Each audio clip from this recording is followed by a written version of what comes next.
المنظار الجراحي أو المنظار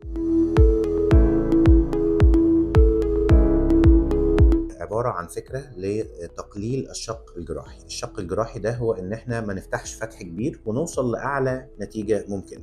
ده بيبقى عن طريق مثلا في مثال زي الركبة، عن طريق فتحتين صغيرين من هنا بنخش منهم بآلات ممكن تكون أصغر من حجم أو قطر القلم اللي في إيدي ده، وبنخش بيه حاجة زي الكاميرا، بنخش جوه المفصل نبص على مكونات المفصل ونفحصها جزء جزء بعينينا مش بأشعة بس. فده أول دور تشخيصي مهم جدا.